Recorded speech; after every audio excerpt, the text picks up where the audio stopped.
سلام سلام خدمت همه دوستان. لایو امشب اجازه بدین که من همینجا پین کنم.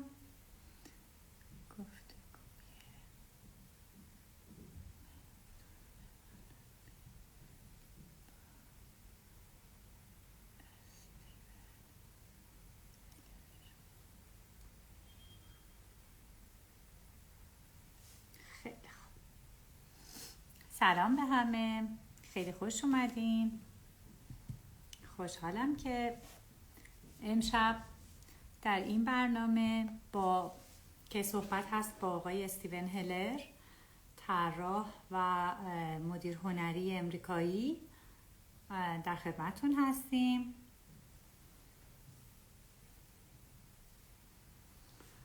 سلام سلام سلام به همه.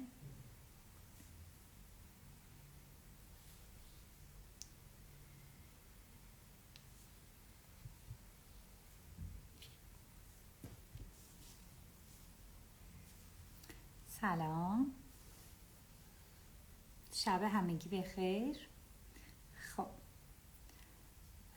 در لایو امشب با آقای استیون هلر هستیم، مدیر هنری، طراح گرافیک شناخته شده و منتقد، نویسنده هنری بسیار معروف امریکایی. من دیدم که های استیون.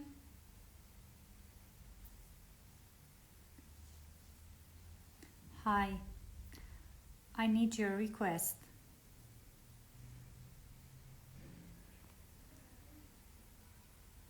Let me see if I can add you.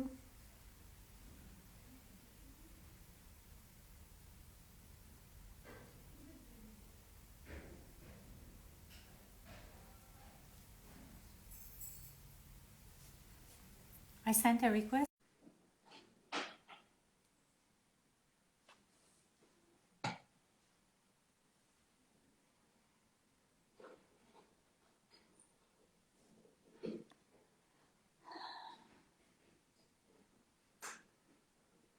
سلام سلام. Oh, hi. Hi. Hi, how are you? Good. How are you? Good to see you. Good, great, thank you.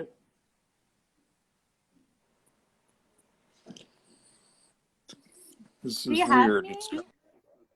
What's Yeah. that? What? In what way?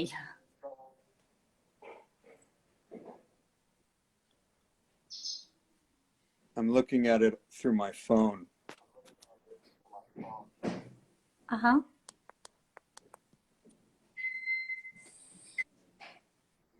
I don't have you. Do you have my picture? You don't have me. I have everything. Okay, great. So, دوستان شما هم تصویر منو دارین؟ صدا و تصویر یه نظری بدید ببینیم که صدا و تصویر همه رو دارین، هم من و هم استیون رو. اگه کسی بگه که صدا رو دارین، کامنت ها رو فعلا باز میذاریم، حالا اگر خیلی تاثیر داشت روی کیفیت خیلی خوب. So everybody can see us perfectly. So I'm coming in. You're seeing me. Yeah. Okay. Yeah, okay. I have you. So let's خب خدا شکر. خیلی خوب. عرض کنم که روال برنامه دوستان، من برای اینکه خدمتتون بگم اینه که امشب با آقای استیون هلر صحبت داریم. چهارمین طراح خارجی هستند که در واقع توی برنامه‌های ما شرکت کردن. روال برنامه به این شکل، برای کسانی که ممکنه ندونن، که اول سوال‌ها رو از استیون به انگلیسی میپرسیم و بعد به فارسی ترجمه میکنیم و بعد دوباره جواب ایشون رو خب طبیعتا ایشون به انگلیسی میگن و بعد من به فارسی. احتمالاً خیلیاتون میفهمید، ممکنه که خیلیاتون بفرمایید که نیازی نداشته باشید به ترجمه، به حتما همتون انگلیسیتون خیلی خوبه. برای چند تا از دوستانی که ممکنه لازم داشته باشن ما این کار رو میکنیم. Okay, Steven. I was telling everybody how the program will go. So first of all, thank you for being here with us tonight. Actually, there's noon, but here it's tonight. And let's start with a little bit of your biography. You are very famous. Everybody knows you. And we have posted a small biography of you on our Instagram and our website. But I think it's nice to hear from you yourself. How do you want to introduce yourself? And let me translate the question, okay? ازشون خواستم که خودشونو یک کوچولو معرفی کنن. البته واقعیت اینه که ایشون خیلی طراح و فرد بزرگ و شناخته شده‌ای هستند و فکر می‌کنم واقعا نیازی به معرفی من نباشه. در این حال ما یک پست هم روی اینستاگرام و روی وبسایت انجمن گذاشتیم و ایشون رو معرفی کردیم. ایشون طراح بین‌المللی و بسیار آدم معتبری هستند. 40 ساله که مدیر هنری در نیویورک تایمز هستن. 2 تا دکترای افتخاری دارن. اما ازشون خواستم که به زبون خودشون رو معرفی کنن که شاید جذاب‌تر باشه. Okay, your turn. My turn. Well, I've been a director, a graphic designer, a writer, critic, a design historian, popular culture historian, and an educator for the last 50 years or so. 50 years, yeah. I started in New York when I was 17 for underground newspaper. I moved on to the New York Times, where I was art director for the Times op-ed page and in the New York Times book review for 33 years. And within the last couple of decades, I've been writing. I've written or edited or co-edited over 200 books on design and popular culture and political art. Yeah, and I've started 4 or 5, 6 graduate programs at the School of Visual Arts in New York, where I currently co-chair the MFA Designer as Entrepreneur program. Okay. اوکی بله ایشون توضیح دادن که 50 ساله که در فیلد گرافیک هستن. به عنوان طراح گرافیک 17 سالگی کارشون رو شروع کردن برای یک مجله زیرزمینی در نیویورک و برای 33 سال مدیر هنری قسمت آپ-اد در نیویورک تایمز بودن. بیشتر از 200 تا کتاب نوشتند، ادیت کردند یا با نویسنده دیگه‌ای هم با هم نوشتند و حدود گفتن 4، 5 یا 6 تا برنامه فوق لیسانس در واقع دیزاین رو ایشون تأسیس کردن که یکی از مهمترین هاش همینیه که الان در حال حاضر در دانشگاه ویژوال آرتس هنرهای بصری نیویورک دارن به اسم طراح به مثابه کارآفرین. Okay, and I also write for magazines. I've written for the New York. I've written a book column. I've written obituaries for designers, and currently I write the Daily Heller for printmagazine.com and a column every week for Design Observer. I think I need to turn the comments off because they're distracting and you know. بچه‌ها دوستان اگر که چیزی وجود داره که صدا قطع میشه یا به هر دلیلی لازم دونستید دوستان نزدیکتر که شماره من دارن به من یه اطلاعی بدین. من کامنت ها رو بستم. عرض کنم که توضیح دادن که برای در حال حاضر یک ستونی دارن به اسم دیلی هلر در سایت پرینت مگ که خیلی هم اتفاقا سایت معتبریه و ایشون نقد می نویسن، اصولا نویسنده هستند و برای طراحهای دیگه یا نقد کارهای هنری هم زیاد می‌نویسن. اوکی؟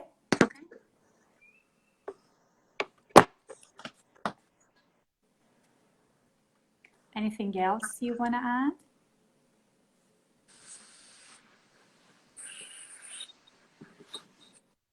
I lost your picture. Actually, I can see your bookcase.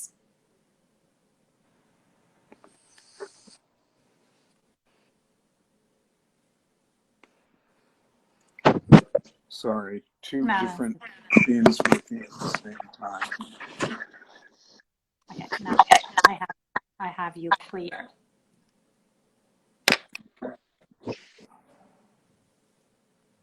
Mm-hmm. So, anything that, if you want to say one thing about Steven Hiller, just one thing, what would it be? Well, I've always loved the power of design. I would say that I became a designer because of politics. And politics included a lot of things. It included music, it included art, and it included visual manipulation or propaganda. Design is, for me, a tool to express ideas. And I've embraced the history of design through that particular portal, that particular doorway or window. I look at design as a way of conveying significant messages. Okay. So you were very interested in politics, right? Right. Yeah, okay. خب ازشون پرسیدم که اگر بخواین یک جمله درباره استیون هیلر بگین، خودتون رو توی جمله معرفی کنین، چی بگین؟ و گفتن که من همیشه به قدرت دیزاین و طراحی خیلی اعتقاد داشتم، به دلیل اینکه خیلی به سیاست علاقه داشتم. من اصلا به سمت دیزاین کشیده شدم، چون سیاست شامل موزیک، طبیعتاً موسیقی، هنرهای بصری، تبلیغات و در واقع چی میگیم فریبکاری های تصویری میشه. و از نظر ایشون دیزاین براشون یک ابزاری بود برای بیان کردن ایده هاشون. و همینطور ایشون از طریق دیزاین گفتن که من تاریخ دیزاین رو هم خیلی بهش علاقه‌مند بودم و کلاً دیزاین رو به این شکل میبینن برای یک روشی، برای یک راه یا روشی برای بیان کردن ایده های خیلی فوق‌العاده. Okay. So let's start from the beginning. But you said you were 17 when you started design. Yeah. What was so interesting in design for you at that time? Well, I was a cartoonist. I wanted to draw. And I must say I wasn't very good at it, but that's all. Well, you were. I was young. I was just getting out of high school. I wanted to have some way of expressing myself. In the United States at that time, the Vietnam War was going on. And I was very actively opposed to it. And it was a period when there was a lot of youth culture emerging. So as I say, in music, there was a lot of rock and roll. There was a lot of activity, social change, civil rights were very important. And so when I left high school, while I went to college or was enrolled in college, what was going on in college were really a series of demonstrations on the streets. And politics had been brought into the university. And I became part of that. And I found that rather than go to classes, I could work on a newspaper. Mm-hmm. So that's what I... Great. Yeah, okay. ازشون پرسیدم که وقتی که کارشون رو شروع کردن 17 سالشون بود که گفتن چه چیزی باعث شد که علاقمند بشن به این کار و چی کشوندشون به این سمت.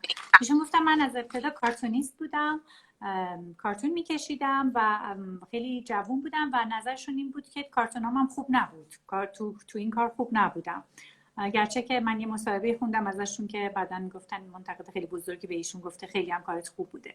و ایشون میگن زمانی که من خیلی جوون بودم و تازه از مدرسه دبیرستان اومده بودم بیرون و میخواستم که برم به دانشگاه، تو دانشگاه ثبت نام کرده بودم، جنگ ویتنام اون موقع داشته، در واقع چی میگن، جنگ در حال انجام بوده و ایشون خیلی به شدت و فعالانه مخالف این جنگ بوده و همش داشته براش تلاش میکرده. و در اون موقع فرهنگ، یعنی جوانها توی اون زمان خیلی نقش داشتن و وقتی که شروع میکنه به موقعی که میخواد به دانشگاه میبینه که کلا دانشگاه به جای اینکه سر کلاس باشه اتفاقا همش داره یه مش تظاهرات توی خیابون انجام میشه. موسیقی و راکن رول و اینا خیلی باب بوده اون زمان به خاطر همین اعتراضات و در نهایت ایشون به این نتیجه میرسه که بهتره که بره سراغ روزنامه تا اینکه بره دانشگاه. So you didn't finish your college? No, I actually was thrown out of college. How was it? Well, there was going on at that time, part of the cultural revolution, so to speak, was the sexual revolution. And I worked on a couple of papers that reflected that, a couple of newspapers. And I had done a comic strip that featured my philosophy professor. And the school wasn't too happy with that. Of course, I could imagine. خب ازش پرسیدم که دانشگاه رو پس تموم نکردی؟ گفت نه، در واقع من از دانشگاه انداختن بیرون چون یه بخشی از در واقع اعتراضات اون زمان به مسائل جنسی و اینا برمیگشت و ایشون توی مجله‌اش یک دو تا کارتون کشیده بوده که یکیشم استاد فلسفه‌اش رو توش در واقع آورده بوده و خب دانشگاه متوجه میشه و خوشش نمیاد و میندازنش بیرون. So you didn't finish your college and then you went to work, right? Well, I had to work, but I also had to go to school or I would be drafted into the army. Uh-huh.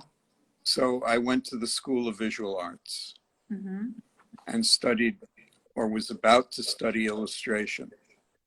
But since I was working at a newspaper called the New York Free Press, I never went to class. So I was thrown out of SCA as well. Oh, again? Yes. Oh, okay. And the chairman that threw me out later became one of my closest friends, and we've done 4 books together.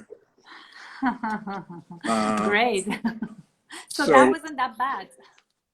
No, it turned out fine. And of course, I chair and create programs at the School of Visual Arts, and I never graduated from the School of Visual Arts. Okay, great.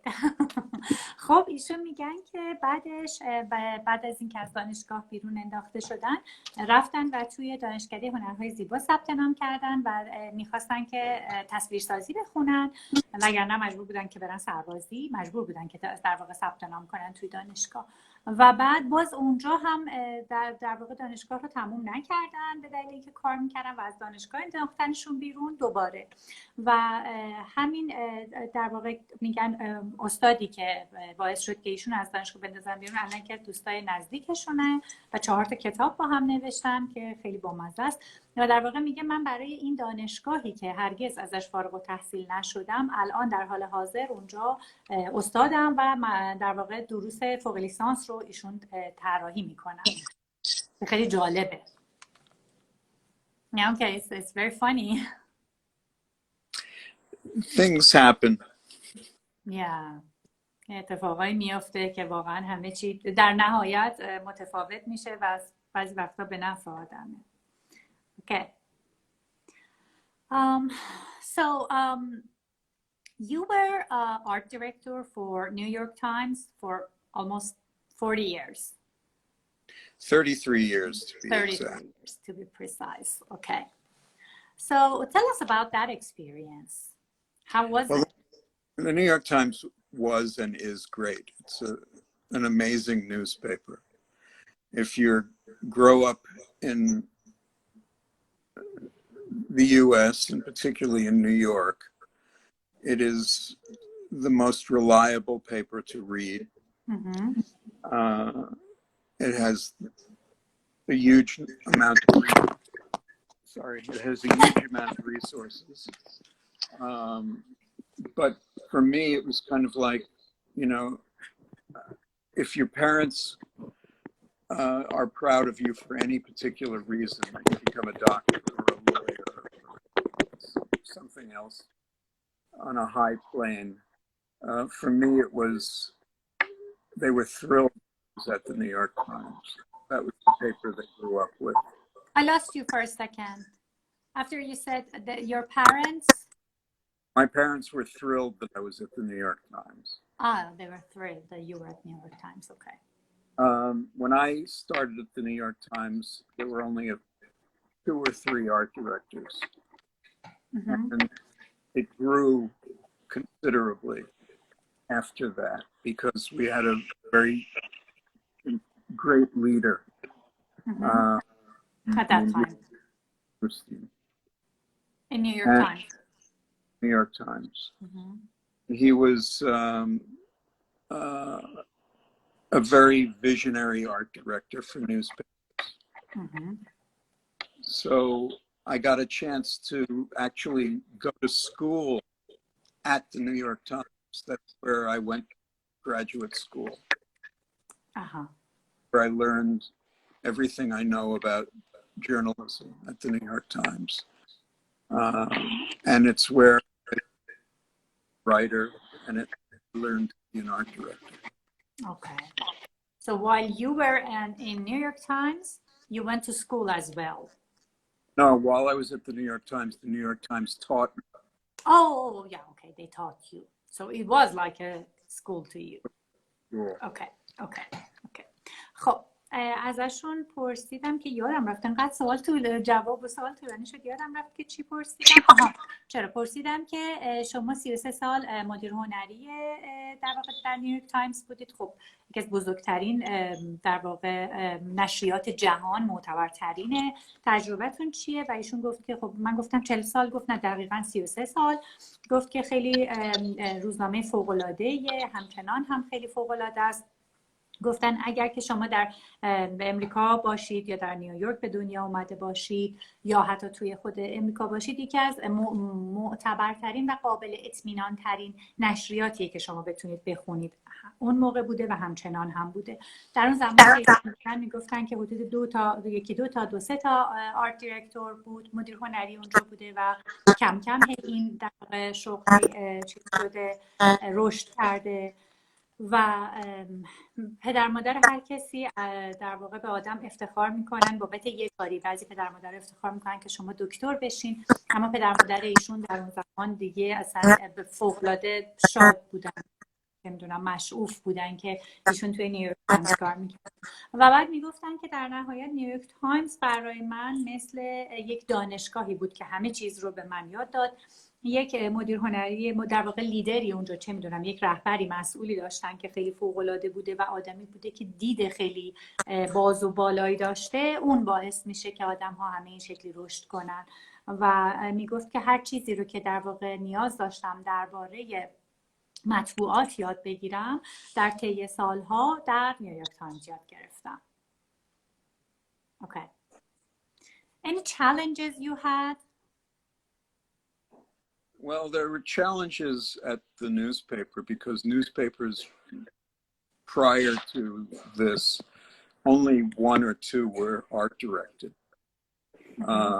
Mostly newspaper people who were mostly word people handled the layout of a newspaper. So every illustration, every new typographic decision, every new layout had to go through a lot of scrutiny. It had to be looked at by a lot of people. So that was challenging, and it took years for the design part of the newspaper to understand that design was helping the presentation of the news and making it more accessible to many people. Wow. Wow. You wouldn't believe, I mean, you wouldn't think that in New York Times it was the same. New York Times was an institution. You don't change institutions overnight. Yeah, exactly. Yeah. Okay, great. خب ببینین چقدر چیزای جالبی میگن که در اون زمان به هم پرسیدم که چه چالش هایی داشتین در زمانی که در نیویورک تایمز آرت دیرکتور بودین. ببینیم که چه چالش ها و گرفتاری های اینها حتی تو امریکا داشتن. میگن که در اون زمان ها مدیر هنری ها حتی اکثرا آدم هایی بودن که به قول ایشون آدم های کلامی بودن، آدم هایی که با کلمه در ارتباط بودن و در واقع اونها بودن که باید تصمیم میگرفتن. پس هر تصویرسازی جدید، هر دیزاین جدید، هر تایپوگرافی جدید که قرار بوده استفاده بشه، یک عالمه آدم باید روش نظر میدادن و خیلی طول کشیده تا برای آدم ها جا بیفته که دیزاین کمک میکنه که حتی اخبار یا متناتون بهتر دیده بشه.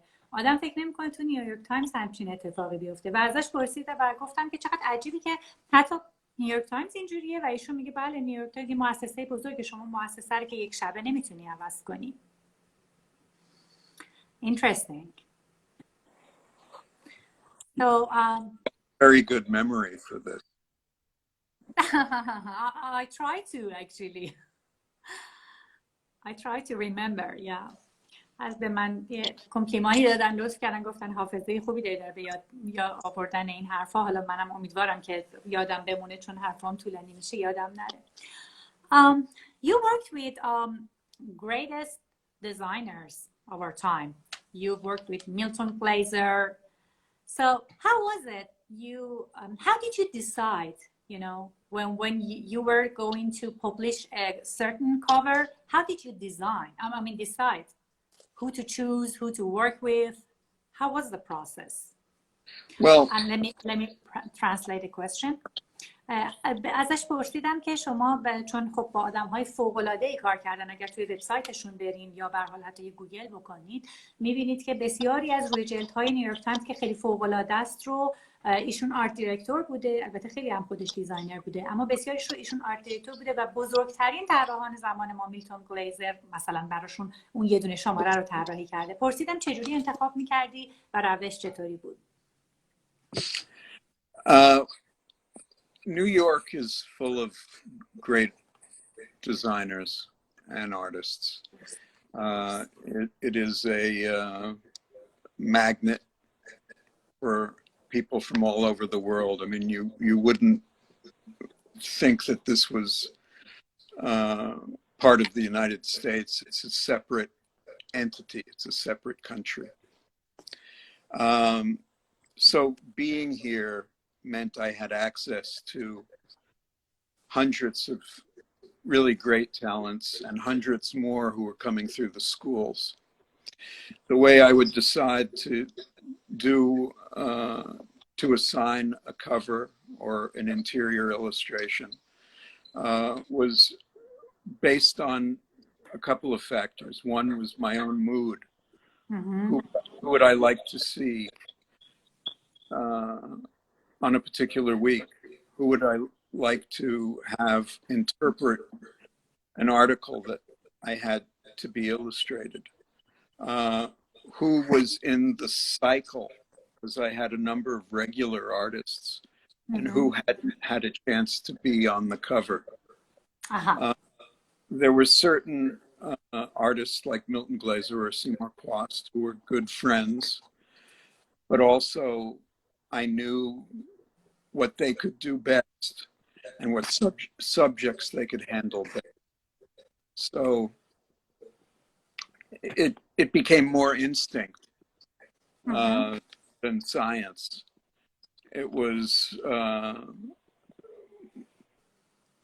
very much a question of how do I solve a problem for myself, meaning how do I get the best outcome on a particular subject, be it political, social, fiction, or nonfiction. And certain artists could handle all of that, and other artists could only handle some of that.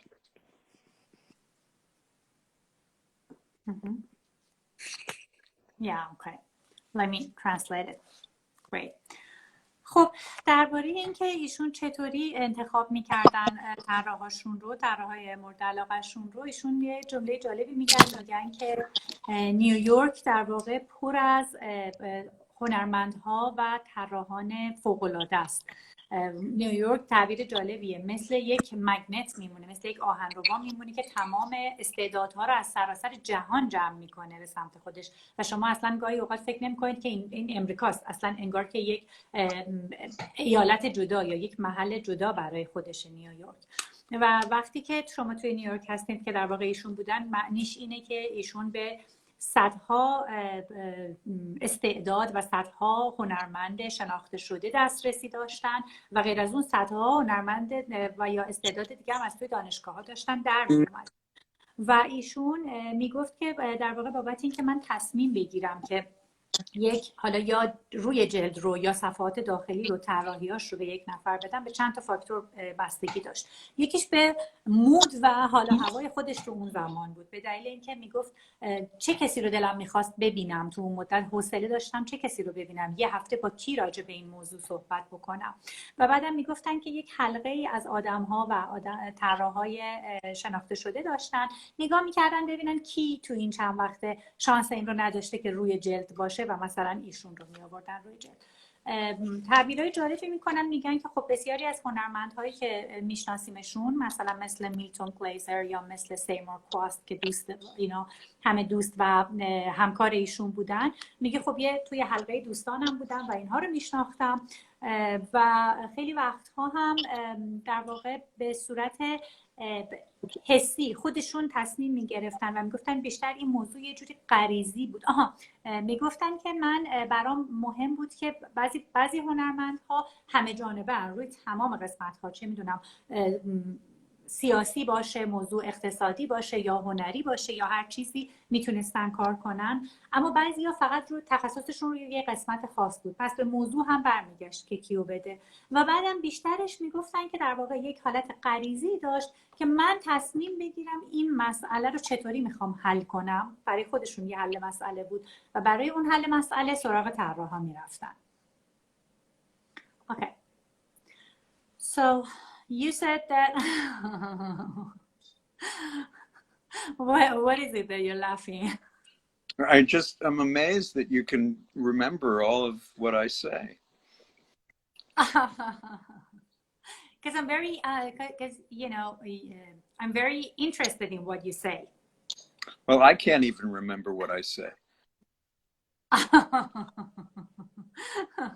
میگن من خودم هم حتی میگن چطوری جالبه که چیزایی که ایشون میگن من یادم میمونه و من میگم خب برای اینکه برام موضوع خیلی جالبه، ایشون میگه من حتی خودم یادم نمیمونه چی گفتم. That's so funny. Okay, you were saying that for you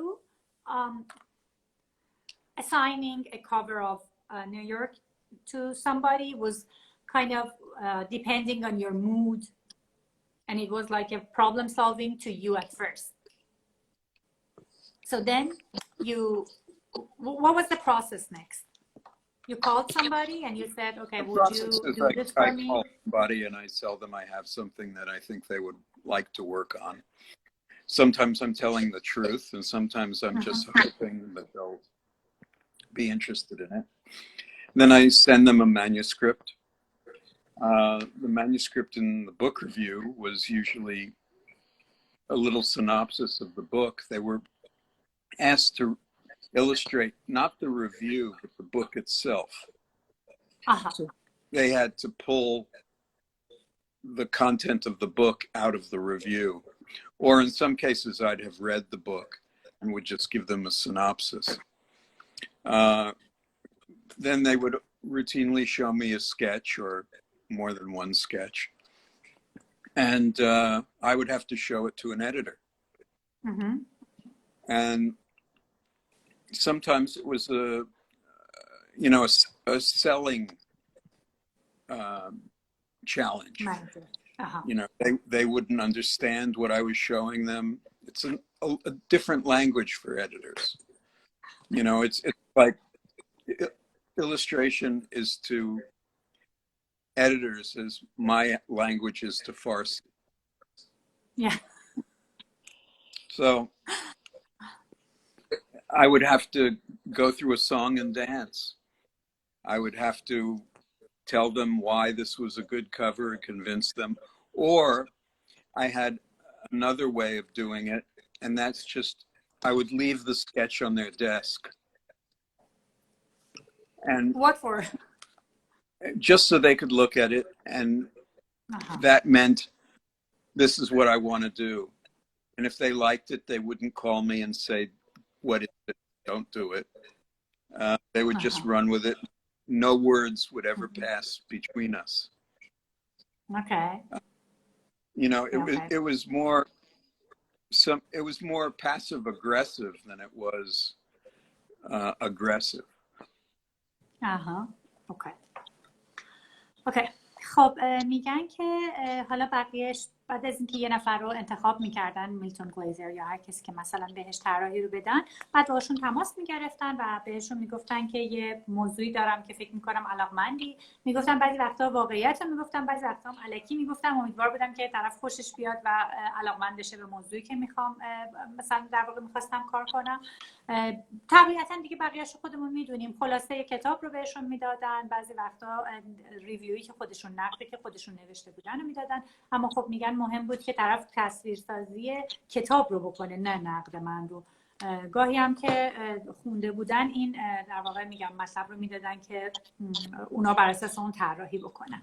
و بعد از این که طرف طراحیشو میکرد، اتود اولیه رو میداد، خب گاهی یه دونه میداد گاهی بیشتر، ایشون بعد میدادن به چی میگیم سردبیر، میدادن به ادیتور، میدادن به دبیر تحریریه یا به سردبیر، حالا بسته به موضوع. و میگه کلا یک موضوع متفاوتی میشد. میگه دانش اونها درباره موضوعی که ما راجبش حرف میزدیم، راجب در واقع چیز بصری، به اندازه دانش من درباره فارسی بود. انگار که اصلا هیچ زبون مشترکی نداشتیم. خیلی وقتا مسئله فروش میومد وسط که نمیدونستن چطوری باید بفروشن و مسائل این شکلی باعث میشد که خیلی کار پیچیده بشه. و ایشون میگه بعضی وقتا من اتوده رو درافته رو میذاشتم روی میزشون که ببینن، اگر میدیدن و زنگی نمیزدن، جوابی نمیدادن، اون در واقع دبیران تحریریه معنیش این بود که پسندیدن و مشکلی پیش نمیومد. اگر نه که دیگه وقتی هیچ کلمه رد و بدل نمیشد میفهمیدن که مسئله حله و ادامه میدادن. Okay? So when you are doing let's go to that critic part. When you are doing my cat is climbing the table here. Okay. When you are reviewing a book, when you are doing the critics for them, how's the process? How do you see it? You know, well, how do you define critic? Well, that's an interesting question. There is something called reviews, and there's something called criticism. Yes. Reviews are basically commerce-driven. You're reporting on the quality and the content of a book so that somebody would go out and buy it or not buy it, as the case may be. It's a competitive marketplace. Yes. So reviews make people aware of what's in the market. and what it's competing against. A critique is something different. It's an addition of an historical perspective, a contextual perspective.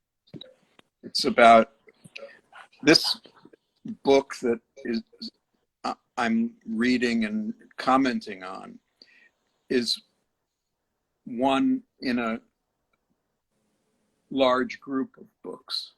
Mm-hmm. So where does it fit?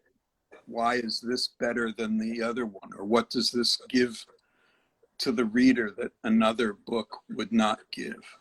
Or what does it say about the author? Okay. So one is commerce and one is more literary or scholarly. Mm-hmm. Okay. خب ازشون پرسیدم که وقتی که بپردازیم به قسمت نقد و چون ایشون خیلی زیاد می‌نویسن درباره تاریخ یا درباره دیزاین، پرسیدم که چجوری نقد می‌کنی و درباره‌اش چطور تعریف می‌کنی اصلا کلمه نقد رو، که یه جمله با مزه گفتن دو تا کلمه داریم. یک کلمه داریم ریویو که ما ترجمه می‌کنیم مروری بر کتاب یا معرفیش. یک کلمه داریم کریتیسیزم که نقد میشه. مرور یا اون معرفی کتابه در واقع بیشتر به بخش تجارت کتاب میپردازه، یعنی در واقع یک گزارشی داده میشه از کیفیت مطالبی که توش وجود داره برای آدمی که از بیرون بخونه و بخواد تصمیم بگیره اینو بخره یا نخره. اما اون قسمت نقد، اون قسمتی که در واقع دارن نقد رو انجام میدن، اون یه مقداری مفاهیم بزرگ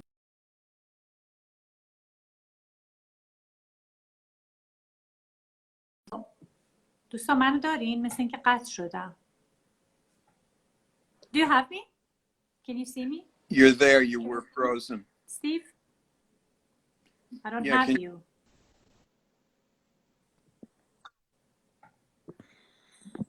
I have you. Can you hear me? Oh, I just lost you for a sec. I think the connection was poor. Yeah. Yeah. Now I have you. Yeah. Okay. Yeah. And okay, I see you. Let's keep. Okay, great. Your picture is frozen here. Oh no, it's. I don't know. Yeah, connection is so poor for me. Yes. Let me see if I can go somewhere else. Okay. And I try to continue translating. Okay. خب درباره نقد بله یکم قطع و وصل میشه صدا و تصویر. بله برای منم همینطوره. درسته. Okay. People can see us. Is this better? Yeah. Okay. Yeah. Everybody can see us. Both of us. Good. خب میگن که وقتی که درباره نقد داشتیم میگفتیم حالا معنی نقد چیه؟ معنی نقد به این برمیگرده که یک در واقع اون کتاب توی اون گستره زیادی از کتاب‌ها که وجود دارن درباره این موضوع کجاش قرار میگیره، چه موضوعی راجع به نویسنده میگه، چه موضوعایی داره به خواننده میخواد بگه. مفهوم نقد با مفهوم مروره یه خورده متفاوته. And I read something on your website, I mean maybe it was on Print Mag, that it was an article about a book called 100 Posters That Changed the World. Right, it was a review, a critical review. It was a review. Okay. Let me say the question to people. یک کتابی حالا بعد از اینکه صحبت نقد شد، یک کتابی از ایشون، یعنی در واقع دیدم که ایشون یک کتابی نقدی رو خوندم ایشون نوشته بودن روی یک کتابی که عنوانش بود 100 پوستر که دنیا رو تکان دادند. درباره این یه نقدی نوشته بودن. Okay, go ahead.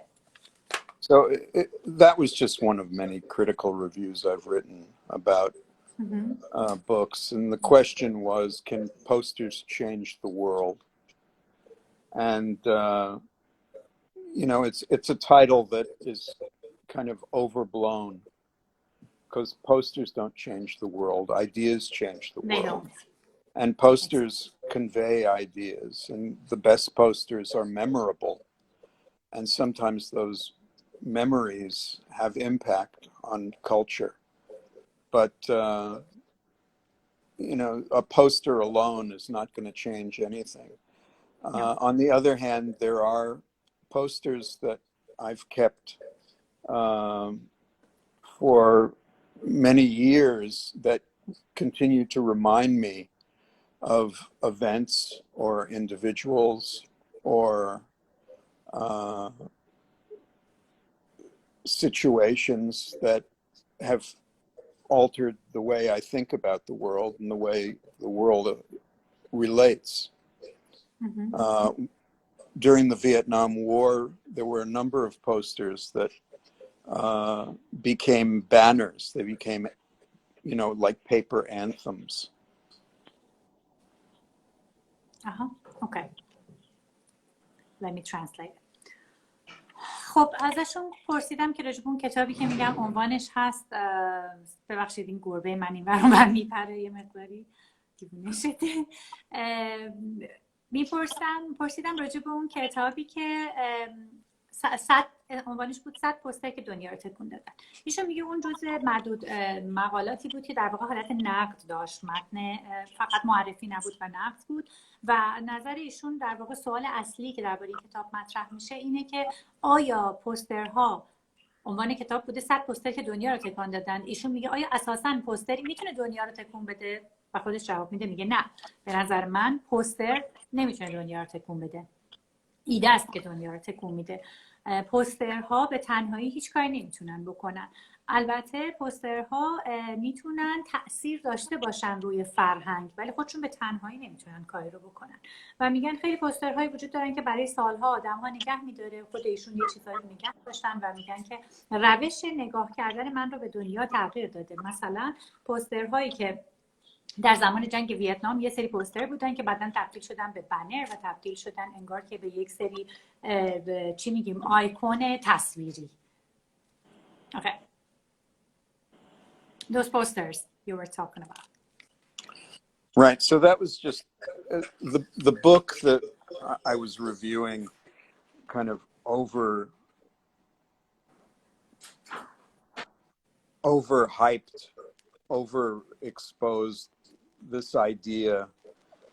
You know, sometimes I think the most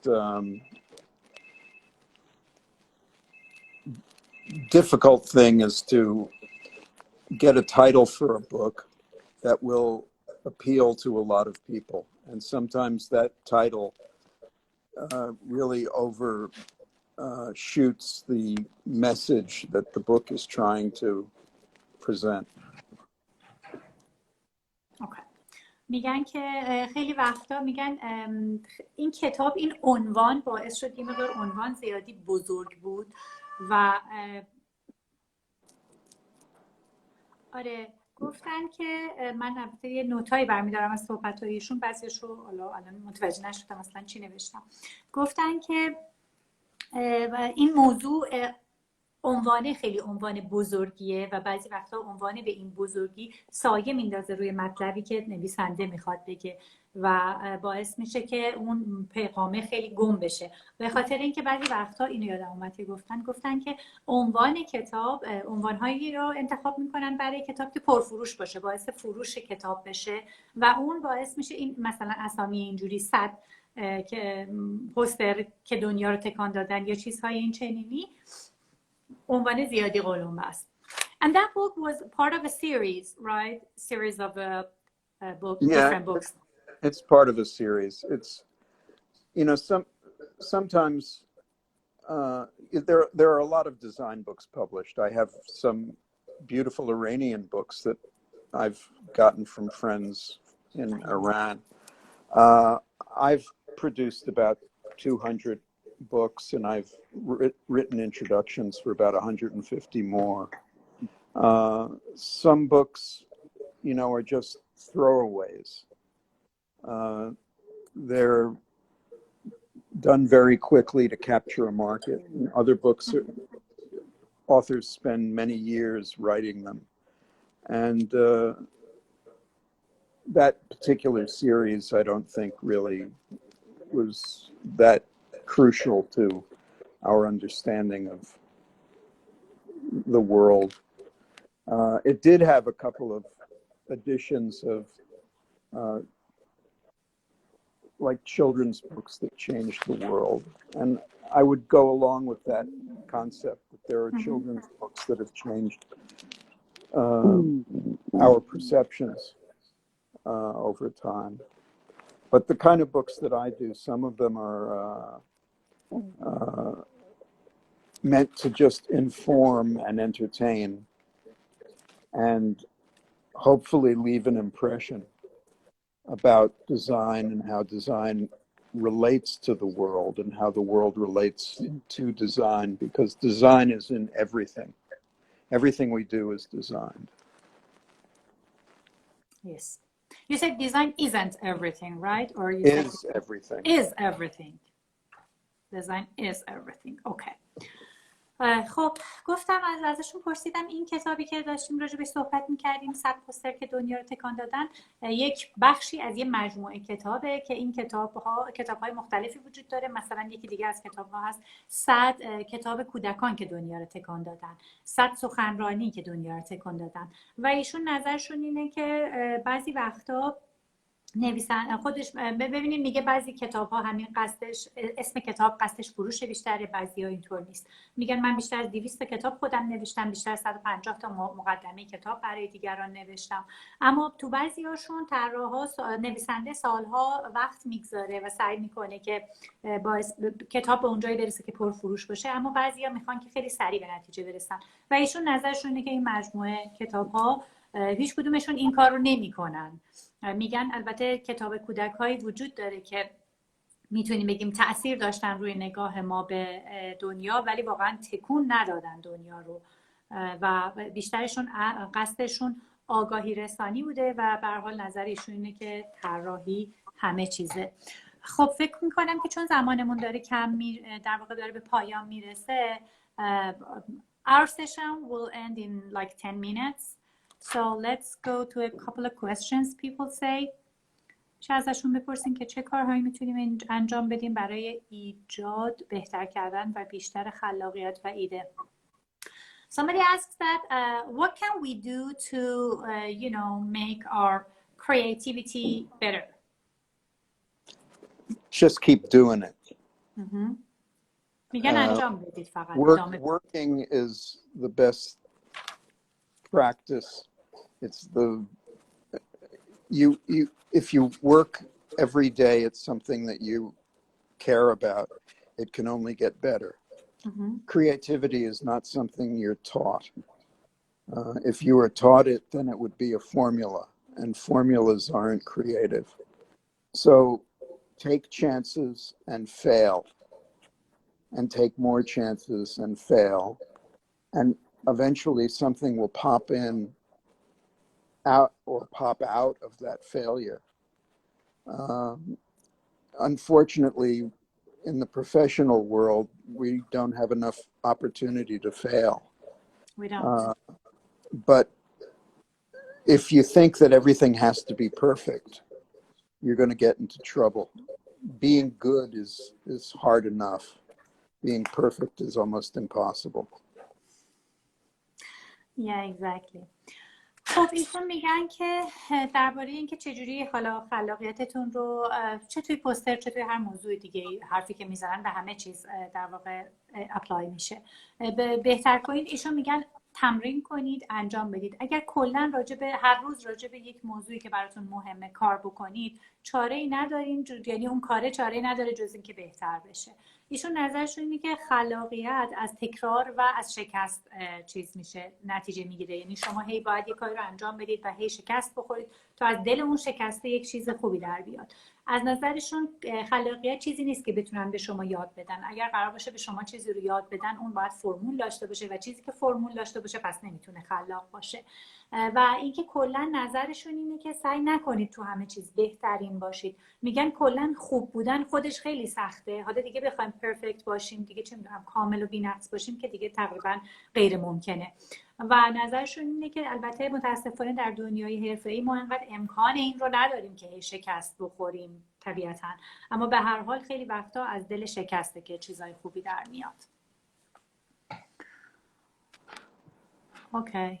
برای طراحی جلد نقد بهتر است یا مرور یا بیشتر توجه به عنوان؟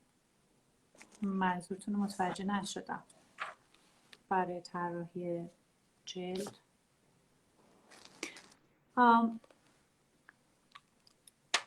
یه سوال دیگه پیدا کنم. میشه از ایشون بپرسید غیر از مطالعه دیگه چه چیزی برای ایده یابی بهتره؟ Somebody asked that other than reading books, what is good for being creative and making, producing ideas? Looking, seeing what's around you. New York is full of museums, and we're lucky because we have such great access to museums. Even during this pandemic, museums are open. They're open? Yeah, to a limited number of people at any given time. But during the first few months of the pandemic, when everything was closed, we were culturally starved. And how you can be creative in the midst of a drought or in the midst of an occupation like this, of the disease, is very difficult. Yeah. You have to draw everything from within yourself. But to be truly creative is to take everything that's around you and translate it through yourself. خب میگن که در واقع چه کار دیگه ای میشه کرد برای ایده یابی و برای خلاق بودن به جز خوندن؟ ایشون میگن نگاه کردن. میگن نگاه کنید به اطرافتون، هر چیزی که اطرافتون هست رو ببینید. و حالا جمله آخرش رو اول ترجمه کنم. خلاقیت از این میاد که چیزهایی که اطرافتون میبینید رو بریزید توی در واقع مغزتون و تفسیرش بکنید یا ترجمهش بکنید.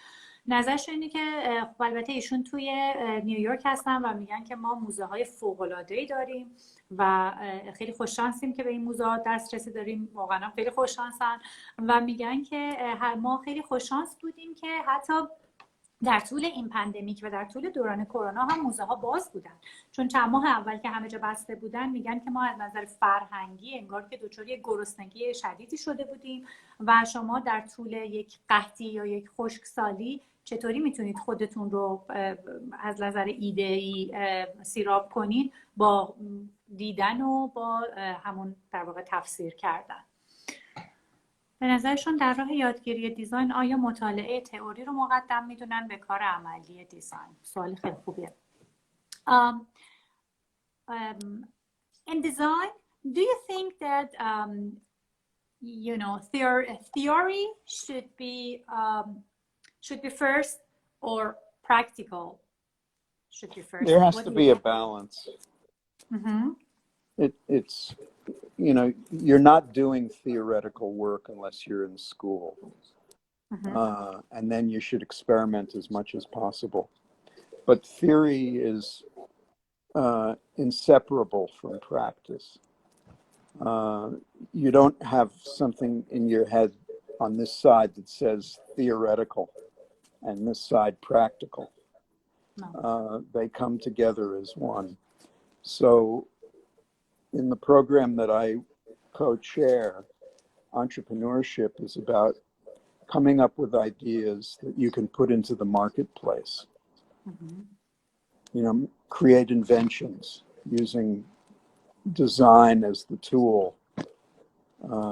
for those inventions. خب میگن که در واقع چکیده حرفشون اینه که تئوری و عمل باید با هم باشن. میگن تو مغزتون اینطوری نیست که یه بخشش مربوط به تئوری باشه یه بخشش مربوط به عمل. اینا باید با هم انجام بشه و در کنار هم پیش برن و نظرشون اینه که کلا نمیشه از هم جدا کرد. اینها جدا نشدنی از هم دیگه. و توی این همین در واقع رشته فوق لیسانسی که دارن در دانشگاه که ایشون در واقع مؤسسش هستن، همون که بود طراح به عنوان یک آدم چی گفتیم کارآفرین، کارش اینه که ایده هایی رو آدم‌ها طراحا به ایده هایی برسن که این ایده ها بتونن برن تو مارکت و به فروش برسن. اوکی. آدرس پیج آقای استیون هیلر تگ شده دوست عزیز، روی تمام پست هایی که درباره ایشون گذاشتیم آدرس پیجشون تگ شده.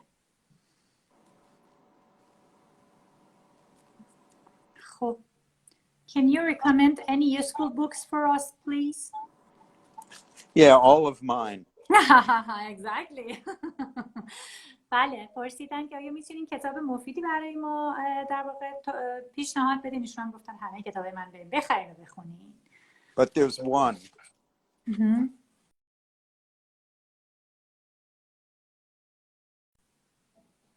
Oh my god, it stopped. 100 Ideas That Changed Graphic Design. 100 Ideas That Changed Graphic Design? Yeah. Is this a real book? It's a real book. Okay. I think it's called 100 Ideas That Changed Graphic Design. It's a book that was published by Lawrence King Publishers. 100 Ideas That Changed Graphic Design.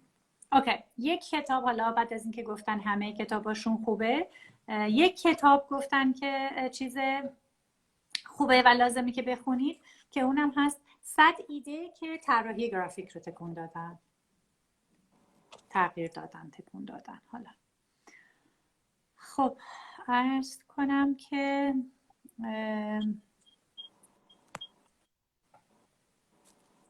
نمیسی یکی از دوستان سوال خوبی مطرح کرد، چه موقع میشه فهمید یک کار تکمیله و باید ارائه بشه؟ They asked that how do you know that your work is finished and you have to present it to the client? Well, I think work is never finished if you're a perfectionist. Yeah. But if you're a designer and you're working on deadline, you just have to use your instinct.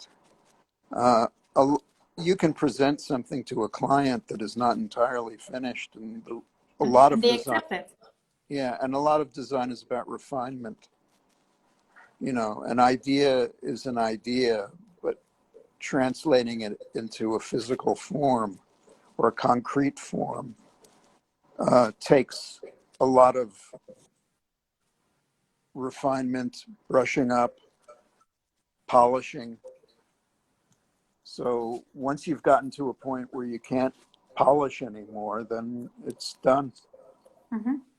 Okay, great. دقیقا نظر منم همین بود. ببینین نظرش اینه که میگن وقتی که شما چیز هستین، وقتی که شما یک طراح حرفه‌ای هستید یه ددلاینی دارید، سر زمان ددلاینتون باید کارتون تحویل بدین. پس یه مقداری غریزی میتونید متوجه بشید که کی کار تمومه و کی در واقع تحویلش بدید. کلاً گفتن که یادم رفت. I forgot actually. That was the last. That was almost the last question, and I forgot what you said. You said that you have your deadline. Well, once you have a deadline. Okay. I remember about polishing. Yeah, okay, I remember. گفتش که ببخشید دوستان که دیگه فراموش کردم چون کامنتارم دارم همزمان میخونم، در حال تمرکزم یه مقداری از دست میدم.